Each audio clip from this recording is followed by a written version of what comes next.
พี่น้องช่วง2-3 มื้อนี้เกิดพายุฤดูร้อนหลายจังหวัดลมพัดฝนตกโอ้ยลำบากกับทีมงานหมอลำจังดีไปแสดงบ้านนั่นบ้านนี้ตั้งเวทีลมพัดมาเนี่ยโอ้ยเสียหายหลายอันพันอย่างพี่น้องเหตุเกิดกับหมอลำก่อนประยุกต์ชื่อเสียงโด่งดังระดับประเทศหมอลำบ๊อบบี้ธีรวัฒน์เวรุวรรณกับหมอลำหอมจันดาวดวงเด่น คู่เอกหมอลำคู่เอกควันคู่นี่ไปแสดงทั้งใดละโอ้ยมวนแต่ครบพี่น้องเอ้ย เออ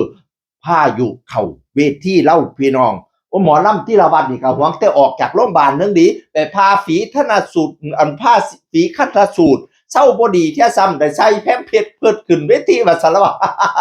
ฟ้อนก็จัง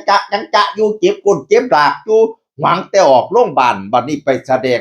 เกิดพายุเข้าอีกบัดนะโอ้ยแห่งทุกข์แห่งซ้ำหูม่ำพ่อค่อยกี่แต่น้อยอีพ่อกูลมพัดเข้าไปแสดงอยู่อำเภอกบินบุรีปราจีนบุรีจังหวัดปราจีนบุรีคู่กันกับหมอลำหอมจันทร์ไปฮอดอุ้ยงานบักใหญ่บักโตพี่น้องงานโต๊ะจีน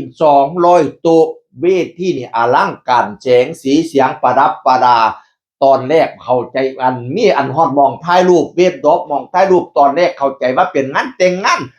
อันนี้มองถ่ายรูปว่าแม่นมองให้เจ้าเป้าเจ้าสาวใส่ถ่ายรูปกับเจ้าอันนั้นบรรดาแขกบ่แม่นเป็นงานแจกข้าวพะนะว่างานฉลองอัฐิพะนะว่าป๊า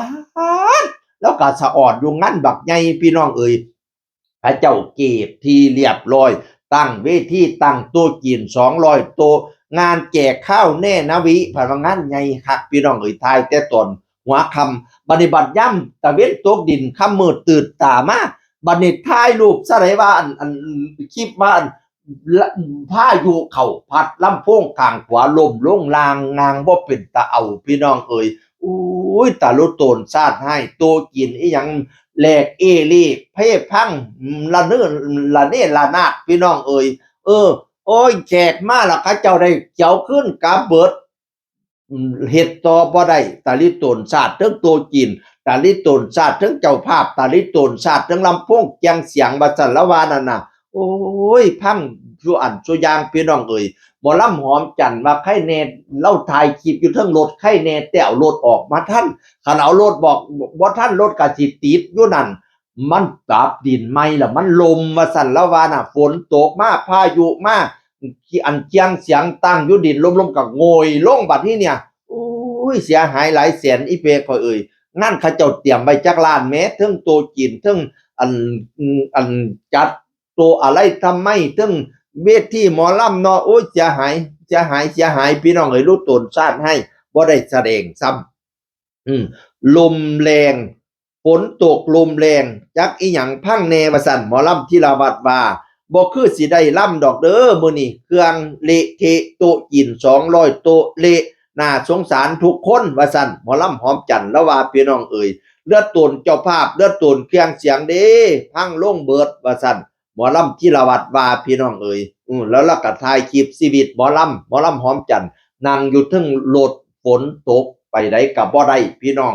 ทางไปเวทีก็บ่ได้เวทีมันโงอยลงแต่เอารถออกมาคันรถออกมาบ่ทันแม่นติดอยู่ในนั้นพะนะว่าเครื่องเสียงลมลงปังงางโอ้ยบ่เป็นตาเอาบ่ได้ล้ำชีวิตหมอลำก็จังซี่ล่ะพี่น้อง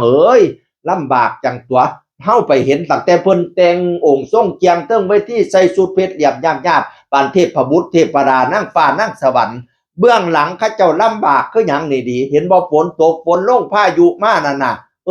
อ้ยเจียงเสียงจักเสียหายไปหลายปานใดบุเป็นกำลังใจเด้อหมอลำบ๊อบบี้ธีรวัฒน์หมอลำหอมจันทร์ดาวดวงเด่นหมอลำก่อนประยุกต์คู่เอกของประเทศไทยในระหว่างนี้ในปีนี้พี่น้องสู้เด้อบรรดาเคียงเสียงก็สู้เด้อเป็นเจ้าภาพเป็นกำลังแรงใจให้เจ้าภาพพร้อมโอ้ยน้อสิ่งศักดิ์สิทธิ์ทั้งหลายก็ได้เนาะได้เมตตาสงสารได้ตอนให้มากุกมาบังให้มากังมาเหลี่ยมเนี่ยเห็นว่าก็ได้เนาะมื้อนี้มาเว้าข่าวของหมอลำบ๊อบบี้ธีรวัฒน์กับหมอลำหอมจันทร์เกี่ยวกับหมอลำทั้งหลายพร้อมพายุมากก็ระวังตัวเด้อเป็นห่วงสุคณะเสียงอื่นคนเก่าเว้าสู่ฟังสวัสดีครับ